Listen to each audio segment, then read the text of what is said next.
Welcome to Atom classes. Last lecture में मैंने आपको फिजिकल नेचर के बारे में बताया था मैटर के। इस लेक्चर में बताया जाएगा आपको कि इसके पार्टिकल्स जो होते हैं, मैटर के पार्टिकल होते हैं, उसका कैरेक्टरिस्टिक्स क्या होता है। तो इसमें 3 कैरेक्टरिस्टिक्स के बारे में जानना है और उसके लिए एक्टिविटीज़ के बारे में जानना है। तो सबसे पहला जो कैरेक्टरिस्टिक्स है वो है कि particle of matter have space between them. जो पार्टिकल्स होते हैं, जो मैटर के पार्टिकल्स होते हैं, उनके बीच में क्या होता है, स्पेस होता है। तो जैसे उसके लिए वापस जो एक्टिविटी 1 की गई थी लास्ट लेक्चर में, एक्टिविटी 1.1 और एक्टिविटी 1.2 के बारे में बताया गया था। इसमें क्या था, दोबारा बताते हैं कि ये हम लेते थे वाटर और यहाँ से मिलाते थे यहाँ पे शुगर, और शुगर मिलाने के पहले जो वाटर था उसका हम लेवल देख लेते थे कि लेवल क्या है, ठीक है। तो इसका लेवल पे मार्क कर देते थे। अब शुगर मिलाने के बाद ये चेक करना था कि वाटर का लेवल जो है इंक्रीज हुआ या नहीं हुआ। तो यहाँ पे क्या देखते थे, ऑब्जर्वेशन में क्या था कि वाटर का लेवल जो है इंक्रीज नहीं होता है। तो वाटर का लेवल इंक्रीज नहीं हुआ तो इसका मतलब कि शुगर जो पार्टिकल था वो गए कहाँ, ठीक है, क्योंकि उस शुगर का पार्टिकल यहाँ डिजॉल्व हो गया तो वो गए कहाँ। तो इससे ये पता चला कि जो वाटर के पार्टिकल थे उसके बीच बीच में क्या था, स्पेस था, और उसी स्पेस में ये शुगर के पार्टिकल चले गए थे। तो यहाँ पे ये पता चला कि जो मैटर के पार्टिकल होते हैं उनके बीच क्या होता है, स्पेस होता है। तो उसके लिए यही सेम एक्टिविटी को रिपीट किया गया था। तो यहाँ से पता चला कि जो पार्टिकल्स होता है वाटर के या फिर मैटर के, उसमें क्या होता है, स्पेस होता है। तो जैसे वाटर का पार्टिकल हम बनाते हैं, जो इसका पार्टिकल होता है वो होता है स्फेरिकल शेप में। तो ये है स्फेरिकल शेप में पार्टिकल इसके, और ये पार्टिकल क्या होते हैं, आपस में सटे हुए होते हैं। अब ये पार्टिकल तो है आपस में सटे हुए हैं, तो पार्टिकल के बीच में डिस्टेंस तो कोई नहीं है इसमें, ठीक है, इनके बीच में डिस्टेंस नहीं है। लेकिन जब भी 2 पार्टिकल या 3 पार्टिकल आपस में सटेंगे तो बीच में कुछ जो है स्पेस खाली हो जाएगा, ठीक है। इस स्पेस को बोलते हैं वाइड, ठीक है, एम्प्टी स्पेस, या फिर बोल देंगे एम्प्टी स्पेस। तो जो शुगर के पार्टिकल थे, शुगर के या फिर साल्ट के पार्टिकल थे, इसी एम्प्टी स्पेस में या फिर वाइड में चले जाते थे। अब यहाँ पे 2 वर्ड है, पहला तो ये है वाइड या फिर एम्प्टी स्पेस, और दूसरा एक वर्ड आता है जिसको बोलते हैं इंटर मॉलिक्यूलर स्पेस या फिर इंटर मॉलिक्यूलर डिस्टेंस। अब इन दोनों में क्या फ़र्क है ये हमें जानना है। तो इंटर मॉलिक्यूलर डिस्टेंस क्या होता है कि जब भी 2 पार्टिकल्स हैं, ये इन 2 पार्टिकल के बीच में कितना डिस्टेंस है ये बताता है इंटर मॉलिक्यूलर स्पेस या इंटर मॉलिक्यूलर डिस्टेंस बोलते हैं। तो यहाँ पर ये 2 पार्टिकल ये दोनों सटे हुए हैं, तो इसके लिए जो इंटर मॉलिक्यूलर डिस्टेंस है या स्पेस है वो कितना है, 0 है। लेकिन वाइड क्या होता है, वाइड होता है कि 2 या 3 पार्टिकल जब भी आपस में जुड़ेंगे तो उनके बीच में कुछ ना कुछ स्पेस आ जाएगा, एम्प्टी स्पेस हो जाएगा, ठीक है, उस स्पेस को बोलते हैं वाइड। तो यहाँ पे दोनों चीज़ें अलग हैं, ये अलग है और ये अलग है। तो इस पर ध्यान देना है कि जो इसके शुगर के पार्टिकल होते थे वो कहाँ जाते थे, इस एम्प्टी स्पेस में जाते थे, ठीक है। तो ये हमें ध्यान देना था कि एम्प्टी स्पेस में जाते हैं। तो इसकी पहली कैरेक्टरिस्टिक्स ये था, इसके लिए ये एक्टिविटी था। अब जो हमें पार्टिकल्स ऑफ मैटर का सेकंड कैरेक्टरिस्टिक्स देखना है, और सेकंड कैरेक्टरिस्टिक्स क्या है कि particle of matter are continuous moving. जो पार्टिकल्स होते हैं वो क्या करते हैं, कंटिन्यूअस मूव करते हैं। तो इसके लिए भी, इसको समझने के लिए भी हम क्या करेंगे, 2 और एक्टिविटीज़ करेंगे। तो यहाँ पे पहले 2 एक्टिविटी था, एक्टिविटी 1 और एक्टिविटी 2 के बारे में बताया जा चुका था। अब यहाँ पे करेंगे एक्टिविटी 3। तो यहाँ पर जो एक्टिविटी है एक्टिविटी 1.3, तो इस एक्टिविटी में क्या करेंगे कि सबसे पहले एक हम लेंगे अगरबत्ती, ठीक है। तो यहाँ पे लेंगे अगरबत्ती और उसको क्या करेंगे, जैसे मान लेते हैं ये है एक रूम, ठीक है, तो इस रूम के कॉर्नर पे यहाँ रख देंगे अगरबत्ती को, ठीक है। तो ये अगरबत्ती बिना जला हुआ अगरबत्ती, इसको जलाया नहीं है, बिना जला हुआ अगरबत्ती रखे हैं। तो इस समय जो इसकी स्मेल आएगी वो इसकी स्मेल क्या होगी कि यहाँ पे अगर 3 पर्सन है, यहाँ पे मान लेते हैं ए, यहाँ पे बी और यहाँ मान लेते हैं सी है, ठीक है। तो जो पर्सन इसके अगरबत्ती के पास है उसको इसकी स्मेल आएगी। अब ये स्मेल इसके पास आएगी, तो इससे ये पता चलता है कि जो अगरबत्ती का जो स्मेल है उसमें क्या है, पार्टिकल है, और वो पार्टिकल वहाँ से निकल रहे हैं, मूव कर रहे हैं और मूव करके इसके पास तक आ रहे हैं, ठीक है। तो इसके पास आए तो इसके कारण जो है इसको ये इसका स्मेल पता चला, ठीक है। तो इस एक्सपेरिमेंट से पता चला कि जो पार्टिकल्स होते हैं वो क्या करते हैं, मूविंग कंडीशन में रहते हैं। अब इसमें एक एक्सपेरिमेंट और किया गया, दूसरा एक्सपेरिमेंट इसी में क्या किया गया कि इस अगरबत्ती को क्या कर दिया, जला दिया गया। तो जब इस अगरबत्ती को जला दिया गया तो हुआ क्या कि इसके जो पार्टिकल्स हैं, जो इसका इस धुआं था, धुआं क्या हुआ कि इसके पास भी आया, इसके पास भी आया, इसके पास भी आया। तो यहाँ पे अब सी को भी स्मेल आने लगा, ठीक है। तो इससे क्या पता चला कि जो पार्टिकल्स हैं वो क्या करते हैं, मूव करते हैं, वो यहाँ तक भी कर सकते हैं और यहाँ तक भी मूव कर सकते हैं। जलाने के बाद क्योंकि यहाँ तक आया तो इसका मतलब ये दूर तक भी मूव कर सकते हैं, बिना जला यहाँ तक आ रहा है तो मतलब पास भी मूव कर रहे हैं, ठीक है। तो ये दूर तक भी मूव कर सकते हैं। 1.3 एक्टिविटी से ये पता चला। अब एक एक्टिविटी और की गई इसके लिए, अगली एक्टिविटी थी 1.4। इस एक्टिविटी में क्या किया गया कि एक कंटेनर में लेते हैं वाटर। अब वाटर में क्या करते हैं, मिलाते हैं इंक, ठीक है। इंक की कुछ ड्रॉपलेट्स मिलाते हैं और ये इंक कैसा लेंगे, या तो ब्लू कलर का ले लेंगे या फिर ब्लैक कलर का ले लेंगे, या फिर कोई भी डिफरेंट कलर लिया जा सकता है, रेड भी ले सकते हैं, ग्रीन ले सकते हैं, कोई भी कलर लेंगे। और इसके अंदर जब ये ड्रॉपलेट्स जाएगा तो क्या होगा, इसके अंदर ये पूरा फैल जाएगा, ठीक है। इस तरह से पूरा फैलता जाएगा, ठीक है। और फैल के क्या होगा, ये वाटर में यूनिफॉर्मली डिजॉल्व हो जाएगा। तो इस एक्टिविटी से भी ये पता चला कि जो मैटर के पार्टिकल है वो क्या करते हैं, मूव करते हैं, क्योंकि अगर ये मूव कर रहा है तभी जो है यहाँ से यहाँ पे इसके पार्टिकल यहाँ पे जब गए, ये ड्रॉपलेट्स यहाँ आया तो क्या वो मूव करके पूरे वाटर में डिजॉल्व हो गई है, ठीक है। एक एक्टिविटी और की गई इसी के साथ, जो है इंक की जगह, ये था इंक। इंक की जगह हमने क्या मिला दिया इसमें मिलाया हनी, इसमें हनी मिलाया गया। तो हनी जब मिलाया गया तो हनी भी क्या हुआ कि पूरे वाटर में डिजॉल्व हो गया, पूरे वाटर में ये डिजॉल्व हो गया। लेकिन इसमें फ़र्क क्या था, इसमें फ़र्क ये था कि ये जो इंक था वो क्या था, इसमें जब डिजॉल्व हो रहा है तो बहुत फास्ट हो रहा है, बहुत तेज़ से डिजॉल्व हुआ। लेकिन जो हनी इसमें डिजॉल्व हुआ वो क्या हुआ, स्लो हुआ, ठीक है। तो कुछ समय बाद तो हनी भी डिजॉल्व हुआ, लेकिन ये स्लो डिजॉल्व हुआ। ये फास्ट डिजॉल्व हुआ और ये स्लो डिजॉल्व हुआ। तो इससे क्या पता चला कि जो पार्टिकल्स हैं, जो मैटर के पार्टिकल हैं, वो मूव तो करते हैं, लेकिन उनकी जो स्पीड होती है, मूवमेंट की जो स्पीड होती है वो सबकी अलग अलग होती है। तो यहाँ पे क्योंकि ये फास्ट डिजॉल्व हुआ, ये स्लो हुआ, ठीक है। तो जो स्पीड होगी या फिर मूविंग जो कंटिन्यूअस जो मूव कर रहा है वो क्या होगा, डिफरेंट स्पीड होगा,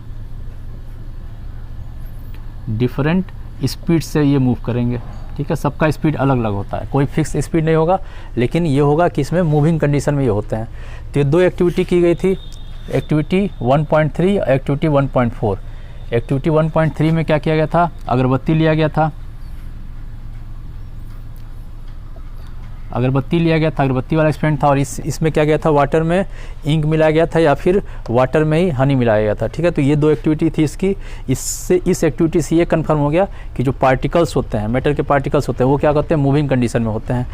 अब इसमें एक एक्टिविटी को और की गई और वो एक्टिविटी था 1.5 से बोला गया 1.5। अब इस एक्टिविटी में क्या किया गया कि वापस लिया गया वाटर, और यहाँ पे वाटर में दो कंटेनर लिया गया वाटर के, और दोनों में मिलाते हैं KMnO4, या तो ये मिलाते हैं या फिर क्या मिला देते हैं, CuSO4 मिला देते हैं, ठीक है। यहाँ पर मिलाया गया और यहाँ पे मिलाया गया, सेम अमाउंट में, वाटर का अमाउंट भी सेम था और जो इसके क्रिस्टल लिए गए थे वो भी सेम अमाउंट में ही मिलाया गया। साथ में एक चीज़ किया गया, इसके ये जो वाटर था यहाँ पर दिया गया हीट, ठीक है, इसको हीट दिया गया और उस समय इसको मिलाया गया। तो इस समय ऑब्जर्वेशन क्या आया कि इसके जो पार्टिकल्स थे, इसमें जब KMnO4 मिलाया जाता है तो ये जल्दी डिजॉल्व हो गया, लेकिन इसमें क्या था, ये थोड़ा स्लो डिजॉल्व हुआ, ठीक है। ये क्योंकि इसका जो वाटर था वो क्या था, कोल्ड वाटर था, इसका जो वाटर था वो हॉट हो गया था क्योंकि इसको हीट दिया जा रहा था। तो हुआ क्या कि ये वाला इसमें जो है ज़्यादा फास्ट डिजॉल्व हुआ। तो इसमें क्या था, लिख देते हैं यहाँ पे, जो डिजोल्यूशन था, dissolution of KMnO4 in water, ये क्या था, इसमें फास्ट था और इस वाले में क्या था, स्लो था। तो ऐसा क्यों था कि इसमें जो है गर्म करने पे ये ज़्यादा तेज़ी से इसमें डिजॉल्व हो गया, इसमें गर्म नहीं किया जा रहा है तो इसमें स्लो धीरे धीरे डिजॉल्व हुआ। तो उससे एक चीज़ और पता चला हमें कि जो पार्टिकल्स होते हैं, ये जो मैटर के पार्टिकल्स होते हैं, पार्टिकल्स ऑफ मैटर, इनकी खुद की होती है कुछ काइनेटिक एनर्जी होती है। इसकी क्या होती है, काइनेटिक एनर्जी। और इसी काइनेटिक एनर्जी के कारण जो इसके पार्टिकल्स होते हैं वो मूविंग कंडीशन में आते हैं। और काइनेटिक एनर्जी किस पे डिपेंड करता है, टेम्परेचर पे डिपेंड करता है। तो काइनेटिक एनर्जी डायरेक्टली प्रोपोर्शनल होगा टेम्परेचर के, ठीक है। तो ये डिपेंड करता है। तो टेम्परेचर जितना बढ़ाते जाएंगे, जो पार्टिकल्स होता है उसकी काइनेटिक एनर्जी बढ़ती जाएगी, और काइनेटिक एनर्जी बढ़ेगी तो उसका पार्टिकल की जो मूवमेंट है वो बढ़ जाएगा, क्योंकि काइनेटिक एनर्जी टेम्परेचर भी डिपेंड करता है और जो वेलोसिटी होता है वो डिपेंड करता है काइनेटिक एनर्जी पे, ठीक है। तो यहाँ दो चीज़ें हैं, कि टेम्परेचर बढ़ाने पर जो पार्टिकल्स होते हैं, कौन से पार्टिकल, मैटर के पार्टिकल होते हैं, उसका काइनेटिक एनर्जी बढ़ जाता है और काइनेटिक एनर्जी बढ़ जाने के कारण क्या होगा, उसकी वेलोसिटी बढ़ जाएगी और वेलोसिटी बढ़ जाने के कारण ये पार्टिकल आसानी से इसमें डिजॉल्व हो जाएगा। ठीक है, इसमें इंटरमिक्सिंग हो जाएगा पार्टिकल्स का। ठीक है, डिसोल्यूशन बोल सकते हैं या फिर दोनों पार्टिकल का क्या हुआ, इंटरमिक्सिंग हो गया। ठीक है, तो ये था 1.5 एक्टिविटी। इसमें अब एक चीज़ और जानना है कि जब ये इंटरमिक्सिंग हो रहा है तो इसका एक टर्म इसे बोलते हैं जिसको बोलते हैं डिफ्यूजन। अब हमें जानना है डिफ्यूजन का मतलब क्या होता है। डिफ्यूजन का मतलब होता है जब भी दो डिफरेंट पार्टिकल आपस में क्या करेंगे, इंटरमिक्सिंग कर लेंगे। जैसे यहाँ पर केमिनोफोर है और वाटर है, इसमें दो पार्टिकल थे, एक पार्टिकल इसका था और दूसरा पार्टिकल किसका था, वाटर का था। अब जब इसको वाटर में इसको मिलाते हैं तो क्या हुआ, ये पूरा का पूरा वाटर में मिक्स हो गया। कैसे हुआ, इंटरमिक्सिंग बोलेंगे इसको, ये इंटरमिक्सिंग हो गया। तो इसी फिनोमिना को बोलते हैं डिफ्यूजन। तो डिफ्यूजन क्या होता है, डिफ्यूजन का डिफिनीशन ये दे सकते हैं कि intermixing of two different particle. हमेशा ये याद रखना, इसमें दो डिफरेंट पार्टिकल लेंगे, एक पार्टिकल को नहीं लेंगे। सिर्फ वाटर को इंटरमिक्सिंग नहीं मानेंगे। ठीक है, क्योंकि यहाँ पर हमेशा दो या दो से अधिक पार्टिकल होंगे, उनका इंटरमिक्सिंग जब करते हैं तो इस फिनोमिना को डिफ्यूजन बोलते हैं। तो यहाँ पे कैरेक्टरिस्टिक्स में, सेकंड कैरेक्टरिस्टिक में क्या क्या हमें जानना था कि पहली चीज़ ये कि जो पार्टिकल्स होता है वो कंटिन्यूस मूविंग करते हैं। उसके बाद इसका ये टेम्परेचर पे डिपेंड करता है, टेम्परेचर बढ़ाएंगे तो इसका ये जो पार्टिकल का मूवमेंट है वो क्या हो जाएगा, बढ़ जाएगा, इसका स्पीड बढ़ जाएगा। फिर अगली चीज़ इसमें डिफ्यूजन टर्म्स था। तो अगर हमको डिफ्यूजन का अगर हमको डिफिनीसन देना हो तो डिफिनीसन क्या देंगे कि intermixing of two different particles. ठीक है, दो डिफरेंट पार्टिकल का इंटरमिक्सिंग हो रहा है और इस इंटरमिक्सिंग में क्या होगा, किसी तरह कोई एक्सटर्नल फोर्स नहीं लगाएंगे, विदाउट, तो इसका आगे लिखेंगे विदाउट एक्सटर्नल फोर्स।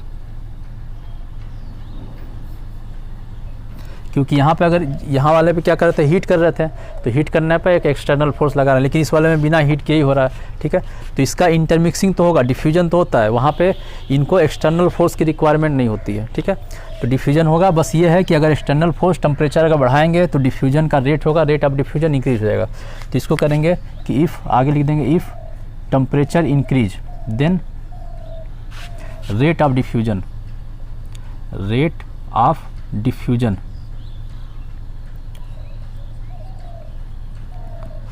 इंक्रीज। ठीक है, टेम्परेचर बढ़ाएंगे तो रेट ऑफ डिफ्यूजन मतलब डिफ्यूजन होने की जो स्पीड है वो क्या हो जाएगा, बढ़ जाएगा। तो उसे बोलते हैं रेट ऑफ डिफ्यूजन या वेलोसिटी ऑफ डिफ्यूजन। तो वो क्या हो जाएगा, बढ़ जाएगा। किस पे डिपेंड करेगा, टेम्परेचर पे डिपेंड करेगा। तो ये आपका टोटल मिला के था सेकंड इसका कैरेक्टरिस्टिक्स। अब बात करते हैं थर्ड कैरेक्टरिस्टिक्स। जो थर्ड कैरेक्टरिस्टिक्स था पार्टिकल का, उसमें क्या किया गया, उसमें ये देखा गया कि जो पार्टिकल्स होते हैं मैटर के, वो क्या करते हैं, एक दूसरे को अट्रैक्ट करते हैं। ठीक है, तो इसमें तीसरा में पढ़ना है कि particles of matter attract each other, एक दूसरे को अट्रैक्ट करते हैं। तो इसके लिए भी हमने 3 एक्टिविटी की गई थी। अब इसमें जो पहली एक्टिविटी थी, जो फर्स्ट एक्टिविटी था, उसमें क्या किया गया था कि 4 से 5 बच्चों का एक ग्रुप लिया गया। ठीक है, ऐसे 4 से 5 बच्चों का ऐसे 3 ग्रुप लिया गया। ठीक है, 3 ग्रुप में बच्चों को लिया गया।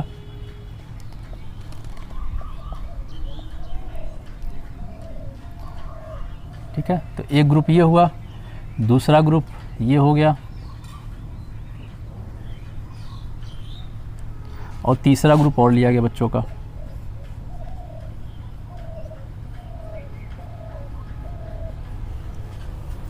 अब इस ग्रुप में जो पहला ग्रुप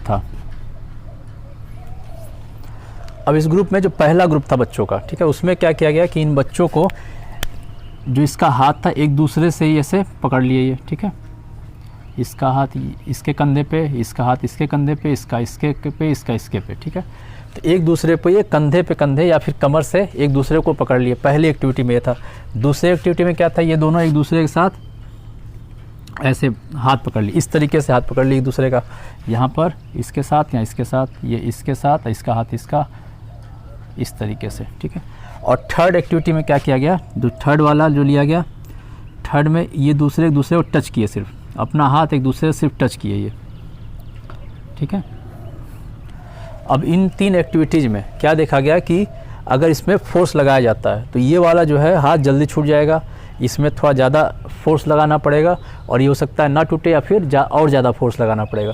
तो ये 3 चीज़ें की गई थी इसमें, A B C अब इन तीन चीज़ों, अब ये जो किया गया था यहाँ पे ये वाला था, इसको बोलते हैं बिहू डांस। एक होता है बिहू डांस, तो उस डांस का जो एक्टिविटी था, एक दूसरे को कमर से पकड़ के उस तरह से बच्चों को रखा गया, दूसरे में उसका सेकंड कराया गया और तीसरे में सिर्फ दोनों बच्चों का जो हाथ था उसको टच कराया गया, ठीक है। तो इन एक्टिविटी में करने के बाद क्या किया गया, जब इसे फोर्स दिया गया तो ये वाला जो हाथ था जल्दी छूट गया, इसमें थोड़ा ज़्यादा फोर्स लगा, इसमें और ज़्यादा फोर्स लगा, या फिर हो सकता है कि ये वाला हाथ इनका छूटे ही ना, ठीक है। तो इस एक्टिविटी से क्या पता चला कि इनके जो पार्टिकल्स होते हैं, अब इन्हें मान लिया गया पार्टिकल, तो अब इनके जो पार्टिकल्स होते हैं उनके बीच क्या होता है, अट्रैक्टिव फोर्स होता है। अब वो जो अट्रैक्टिव फोर्स है वो क्या हो सकता है, वीक अट्रैक्टिव फोर्स हो सकता है या फिर स्ट्रांग हो सकता है, लेकिन इनके बीच क्या होता है, अट्रैक्टिव फोर्स होता है और वो एक दूसरे को अट्रैक्ट करते हैं, ठीक है। तो इस एक्टिविटी से ये पता चला कि पार्टिकल के बीच क्या होता है, अट्रैक्टिव फोर्स होता है और वो क्या करते हैं, एक दूसरे को अट्रैक्ट करते हैं। अब इनका अट्रैक्शन वीक भी हो सकता है या फिर स्ट्रांग हो सकता है, ठीक है, लेकिन अट्रैक्टिव फोर्स, अट्रैक्शन फोर्स लगता है, ठीक है। तो ये पहली एक्टिविटी थी इसकी, ये एक्टिविटी नंबर था ये 1.6।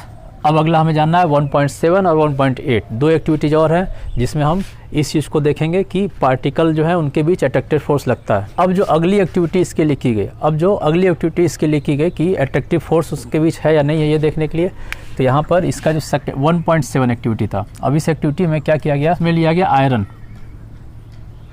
दूसरा चीज़ में लिया गया चाक और थर्ड चीज़ लिया गया रबर बैंड। वापस इसको क्या किया गया, अब ये तीन चीज़ ली गई, आयरन लिया गया, चाक लिया गया और रबर बैंड लिया गया, ठीक है। अब इसको क्या किया, हमर से, हथौड़े से इसको मारा गया, तो ये जब इससे मारा गया तो ये नहीं टूटा, लेकिन इसको मारा गया तो ये टूट गया, ठीक है, बहुत सारे छोटे टुकड़ों में टूट गया। इसको मारा गया तो ये क्या हुआ, बैंड हुआ, लेकिन वापस पोजीशन में आ गया, ठीक है। तो अब इन एक्टिविटी से क्या पता चला कि जो इनके बीच वापस अट्रैक्टिव फोर्स होता है, अब किसी के बीच ज़्यादा अट्रैक्टिव फोर्स है, किसी बीच कम है।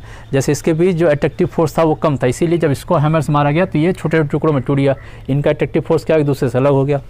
लेकिन जबकि आयरन की बात करेंगे तो आयरन में जो अट्रैक्टिव फोर्स था वो ज़्यादा था, इसके कारण इसको जब हैमर से मारा भी गया तो क्या हुआ, ये अलग नहीं हुआ, ठीक है। तो ये 1.7 एक्टिविटी था। अब पढ़ना है 1.8 एक्टिविटी। तो इसमें क्या किया गया, टैप वाटर को लिया गया, जैसे यहाँ पर अगर हम टैप बना देते हैं, ठीक है, और यहाँ से वाटर निकल रहा है, जा रहा है इधर की तरफ, नीचे की तरफ वाटर जा रहा है, ये वाटर का फ्लो है। अब यहाँ पे क्या करते हैं, बीच में यहाँ पर हाथ लगा देते हैं या फिर कोई भी चीज़ एक ऑब्जेक्ट लगा देते हैं यहाँ पे। तो इसको लगाने के बाद क्या होगा, ये दो बढ़ जाएगा, ये जो वाटर का फ्लो है वो क्या होगा, दो जगह बढ़ जाएगा। क्यों, क्योंकि इनके बीच यहाँ पर हम कोई भी एक चीज़ लगा देते हैं। तो ये दो भागों में बट के ये अलग आ गया, लेकिन कुछ दूर बाद जाने के बाद ये वापस मिल जाएगा, ठीक है, वापस मिलेगा और ये ऐसा फ्लो हो जाएगा इसका, ठीक है। तो इस फ्लो से भी ये पता चला कि पार्टिकल के बीच अट्रैक्टिव फोर्स होता है, लेकिन जब ये लगा दिए तो ये पार्टिकल क्या हुआ, अलग हो गया, लेकिन कुछ दूर जाने के बाद फिर इनके बाद अट्रैक्टिव फोर्स का ये दोनों आपस में जुड़ गए, ठीक है। तो अट्रैक्टिव फोर्स यहाँ भी कम था, ठीक है, इसी कारण ये ऑब्जेक्ट लगाने के बाद क्या हुआ, ये अलग हुए लेकिन जाके मिल गए, ठीक है।